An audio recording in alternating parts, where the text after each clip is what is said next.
வெளியிட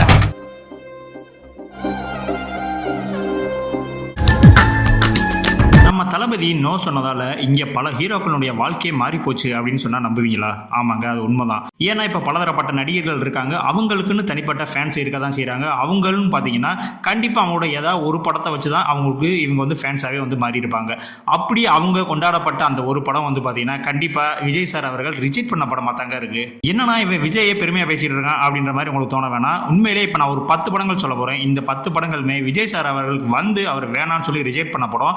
அவர் வேணான்னு சொல்லி ரிஜெக்ட் பண்ண படம் ஃபுல்லாவே வந்து பாத்தீங்கன்னா கிட்டத்தட்ட பிளாக் போஸ்டர் லெவலுக்கு வந்து பயங்கரமா வந்து பட்டைய கிளப்பி இருக்கு பாக்ஸ் ஆபீஸ்ல. வாங்க நம்ம போய் வீடியோக்குள்ள போலாம். இதுல நம்ம முதலாவதா பார்க்க போற படம் முதல்வன் படம். ஃபர்ஸ்ட் சங்கர் சார் ரஜினி சாருக்காக தான் வந்து கதை எழுதியிருக்காரு. ஆனா ரஜினி சார் அரசியல் அதிகமா இருக்கு அப்படின்னு சொல்லிட்டு அந்த படத்தை வந்து நடிக்க மறுத்துட்டாரு. அதுக்கப்புறம் அந்த படத்தை கமல் சார் கிட்ட போய் சொல்லியிருக்காரு. ஆனா கமல் சார் ஹேராம் படத்துல ரொம்ப பிஸியா இருந்தனால இப்போதைக்கு என்னால அந்த படத்தை பண்ண முடியாது, நீங்க வேற யாராவது வச்சு பண்ணிக்கங்க அப்படின்னு சொல்லிட்டு அவருமே வந்து விலகிட்டாரு. அதுக்கப்புறம் இந்த கதை விஜய்க்கு வந்து சொல்லியிருக்காங்க. விஜய் வந்து இந்த கதையை வந்து ஃபர்ஸ்ட் அக்செப்ட் பண்ணிட்டாரு. ஆனா அதுக்கப்புறம் என்ன சொல்லியிருக்காருன்னா, இல்லைங்க நான் இப்பதான் வந்து வளர்ந்து வந்துட்டு இருக்கேன், இப்போதைக்கு எனக்கு இந்த அரசியல் இதெல்லாம் வந்து வேணாம் அப்படின்னு சொல்லிட்டு அவருமே இந்த படத்தை வந்து ரிஜெக்ட் பண்ணிட்டாரு. ஃபைனலா அந்த படத்தை அவர் அர்ஜுனை வச்சு எடுத்து மிகப்பெரிய ஒரு பிளாக் போஸ்டர் படமா வந்து அமைஞ்சிச்சுங்க. அதுக்கப்புறம் விஜய் வந்து பாத்தீங்கன்னா 2011 நண்பன் அப்படின்ற ஒரு படத்துல சங்கர் கூட இணைஞ்சு நடிச்சாரு. அந்த படமும் ஒரு மிகப்பெரிய பிளாக் போஸ்டராகவே இருந்துச்சு. கண்டிப்பா முதல்வன் படத்தை விஜய் ஒத்துட்டு இருந்தாரு அப்படின்னா வேற லெவல் வந்து சும்மா தெறிக்க விட்டுருப்பாரு அப்படின்னு தான் நம்ம சொல்லி ஆகணும். அடுத்த ரெண்டாவதா வந்து பாத்தீங்கன்னா 2001 ரிலீஸ் ஆன தீனா படம். ஆக்சுவலா எஸ் ஏ சூர்யாட்ட அசிஸ்டன்ட் டைரக்டரா இருந்தவர் தான் நம்மளுடைய ஏஆர் முருகதாஸ். அப்ப எஸ் ஏ சூர்யா என்ன சொல்றாரு அப்படின்னா, நீங்க ஒரு ஸ்டோரி வச்சிருக்க பண்ணணும்னு நினைக்கிறேன், ஸோ கண்டிப்பா வந்து நீ வந்து இந்த கதையை விஜயோ இல்லை அஜித்தோ வச்சு பண்ண அப்படின்னா கண்டிப்பா வேற லெவல்ல வரும். நானும் குஷி படம் மூலமா தான் ஒரு கம்பேக் கொடுத்தேன், அதனால நீயும் போய் விஜய் கிட்டே கேளு அப்படின்ற மாதிரி சொல்லியிருக்காப்புல. உடனே நம்மளும் போய் விஜய் கிட்ட சொல்லியிருக்காப்புல. ஆனா விஜய் வந்து இல்ல, இது வந்து நியூ டைரக்டர், ரிஸ்க் அதிகமா இருக்கு அப்படின்னு சொல்லிட்டு அந்த ஸ்டோரி வந்து டோட்டலா வந்து நிராகரிச்சிட்டாரு. அதுக்கப்புறம் அந்த கதையை வச்சு அஜித்தை வச்சு பண்ணாரு. அஜித்தை வச்சு பண்ணி அந்த படம் கிட்டத்தட்ட ஒரு பிளாக் போஸ்டர் வந்து அமைஞ்சிச்சு. ஆனா அதுக்கப்புறம் முருகதாசும் நம்மளுடைய விஜய் அவர்களும் சேர்ந்து துப்பாக்கி, கத்தி, சர்க்கார்னு அடுத்தடுத்த பிளாக் போஸ்டர் படங்களும் வந்து கொடுத்துட்டாங்க. இந்த தீனா படமும் விஜயும் வந்து பண்ணியிருந்தாரு அப்படின்னா நல்லா தான் இருக்கும். ஆல்ரெடி தலையை வந்து சக்கா போட்டிருப்பாப்புல அதில். பட் அந்த படத்தில் தலையோட பிரசன்ஸை பார்த்ததுக்கப்புறம் கண்டிப்பாக விஜய் நடிச்சா நல்லா இருக்குமா அப்படின்ற மாதிரி கொஸ்டின் விஜய் ரசிகருக்கே வந்து எழுந்திருக்கும் கண்டிப்பா. அடுத்த மூணாவதாக வந்து பார்த்தீங்கன்னா ஆட்டோகிராஃப்ங்க. இந்த படம் 2004 வந்து ரிலீஸ் ஆச்சு. இந்த படத்தினுடைய ஸ்டோரி ஃபர்ஸ்ட் பிரபுதேவா அவர்களுக்கு வந்து சொல்லியிருக்காங்க. ஆனா பிரபுதேவாவுக்கும் சேரன் அவர்களுக்கும் ஏற்பட்ட மனக்கசப்பு காரணமாக அந்த படத்துல இருந்து ஒரு விலகி. அதுக்கப்புறம் விக்ரமுக்கு வந்து இந்த ஸ்டோரியை வந்து சொல்லியிருக்காங்க. ஆனா அப்போ வந்து அவர் ஜெமினி இது மாதிரிலாம் படம் நடிச்சு ஒரு ஆக்ஷன் ஹீரோவா வந்து வளர்ந்துட்டு வந்திருந்தனால இப்போதைக்கு இந்த மாதிரியான படங்கள் வேணாம் அப்படின்னு சொல்லிட்டு விலகிட்டாரு. ஃபைனலா வந்து தளபதி கிட்ட போயிருக்காங்க. தளபதியுமே வந்து பாத்தீங்கன்னா அப்போ ஒரு ஆக்ஷன் ஹீரோவா வளர்ந்து வந்துட்டு இருக்கனால இந்த மாதிரி டிராமாட்டிக்கான படங்கள்ல இப்போதைக்கு எனக்கு நடிக்க வேணாம் அப்படின்னு நான் நினைக்கிறேன், என்னுடைய ஃபேன்ஸ் இதை ஏத்துக்க மாட்டாங்க அப்படின்னு சொல்லிட்டு விலகி வந்துட்டாரு. அதுக்கப்புறம் அரவிந்த் சாமி கிட்ட போனாங்க, அவருமே வந்து ரிஜெக்ட் பண்ணிட்டாரு. ஃபைனலா வந்து சேரன் நம்மளே நடிச்சலாம்டா அப்படின்னு சொல்லிட்டு அவரே வந்து நடிச்சாரு. இந்த படம் மிகப்பெரிய ஒரு பிளாக் போஸ்டரா வந்து நடந்துச்சு. கிட்டத்தட்ட 3 நேஷனல் அவார்டும் வந்து வாங்குச்சு. ஸோ இந்த படத்துலையும் விஜய் நடிச்சிருந்தா எப்படி இருந்திருக்கும் அப்படின்றத நீங்களே வந்து யோசிச்சு பாருங்க. அடுத்த நாலாவதா வந்து பார்த்தீங்கன்னா 2002 ரிலீஸ் ஆன உன்னை நினைத்து படம் கிட்டத்தட்ட விஜய்க்கு அவர்களவே மனசில் வச்சு எழுதப்பட்ட ஒரு கதை. இந்த படத்துக்கு வந்து ஓகே சொல்லி கிட்டத்தட்ட 5 நாள் ஷூட்டிங்லாம் வந்து போயிட்டு ஃபர்ஸ்ட் லுக்லாம் வந்து ரிலீஸ் பண்ணாங்க. பட் இருந்தாலும் ஒரு சில பிரச்சனை காரணமாக வந்து விஜய் அவர்கள் இந்த படத்தை வேணான்னு சொல்லிட்டு விலகி வந்துட்டாரு. அதுக்கப்புறம் பிரசாந்த் கிட்ட சொன்னாங்க, அவருமே வந்து ஓகே சொல்லல. ஃபைனலாக இந்த படத்தை வந்து பார்த்தீங்கன்னா சூர்யா கிட்ட சொல்லி அந்த படம் வந்து ஒரு மிகப்பெரிய ஒரு பிளாக் போஸ்டர் வந்து இருந்துச்சு. இப்போவுமே வந்து ஆன்லைன்ல பார்த்தீங்கன்னா உன்னை நிறுத்தி படத்தினுடைய அந்த ஃபர்ஸ்ட் லுக் போஸ்டர் எல்லாமே வந்து இருக்கு. நீங்க பார்க்கணும்னா கண்டிப்பா போய் செக் அவுட் பண்ணி பாருங்க. அடுத்த 5ஆவதா வந்து பார்த்தீங்கன்னா 2013 ரிலீஸ் ஆன பிரியாணி. இந்த படத்தினோட டைரக்டர் வந்து வெங்கட் பிரபு இந்த கதையை ஃபர்ஸ்ட் விஜய்க்காக தான் வந்து நரேட் பண்ணியிருக்காப்புல. ஆனால் இந்த படத்தில் நிறைய அரசியல்லாம் வந்து கலந்து தான் வந்து இந்த ஸ்டோரி வந்து இது பண்ணியிருக்காரு. அதில் அரசியல் இருக்கிற ஒரே காரணத்துக்காக நம்ம விஜய் வந்து வேணாம்னு சொல்லிட்டாப்புல. அதுக்கப்புறம் இந்த படம் வந்து சூர்யாவுக்கு வந்து போயிருக்கு. அவருமே இப்போதைக்கு இந்த படம் வேணாம் அப்படின்னு சொல்லி ஒத்தி வச்சிட்டாப்புல. ஃபைனலாக வந்து கார்த்திக்கு தான் வந்து இந்த படம் வந்து போச்சு. இந்த படத்தில் இருக்கக்கூடிய அந்த அரசியல் எலமெண்ட் எல்லாத்தையுமே வந்து தூக்கிட்டு ஒரு கமர்ஷியலான படமாக வந்து இந்த படத்தை வந்து மேக் பண்ணியிருந்தாங்க. இந்த படமும் ஓரளவுக்கு வந்து ஒரு ஹிட்டான படம் தான்.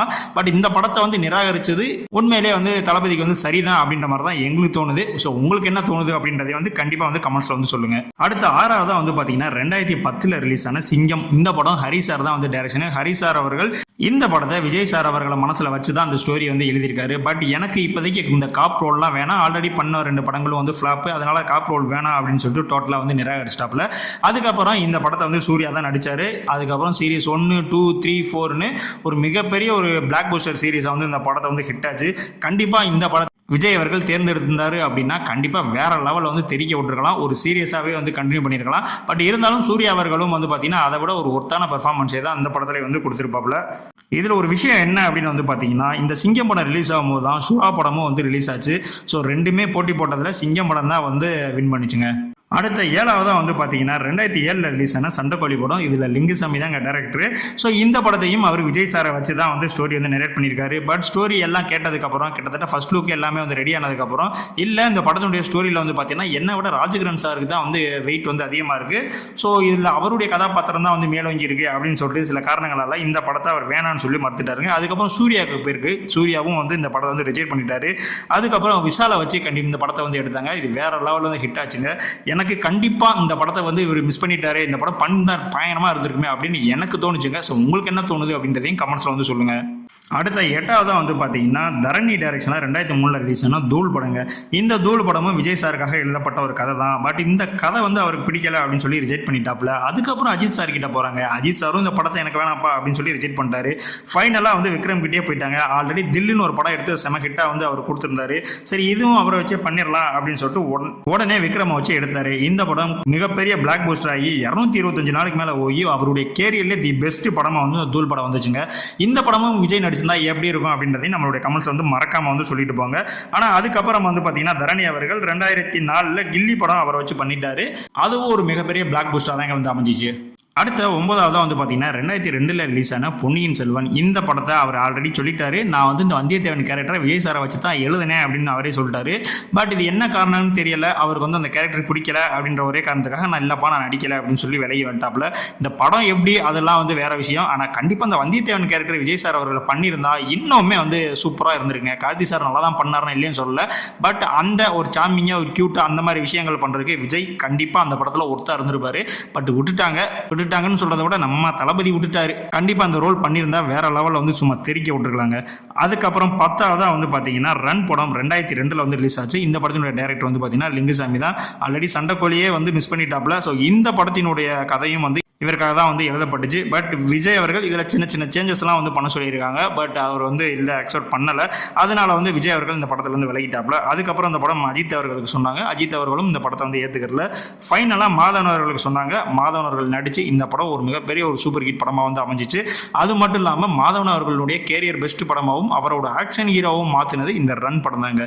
இப்போ நான் சொன்ன இந்த 10 படங்களில் கண்டிப்பாக இந்த படம் விஜய் சார் அவர்கள் பண்ணியிருந்தாங்க அப்படின்னா வேற லெவலில் சும்மா தெரிக்க விட்டுருக்கலாம் அப்படின்ற மாதிரி உங்களுக்கு ஏதாவது ஒரு படம் தோணுச்சு அப்படின்னா கண்டிப்பாக வந்து அதை நம்மளுடைய கமெண்ட்ஸ் வந்து சொல்லிட்டு போங்க மறக்காம. எனக்கு இந்த 10ல் நான் ரொம்ப மிஸ் பண்ண படம் எது அப்படின்னு வந்து பார்த்தீங்கன்னா கண்டிப்பாக சண்டைக்கோழி படமும் தூள் படமும் அவர் நடிச்சிருந்தாரு அப்படின்னா வேற லெவலில் இருந்திருக்கும்.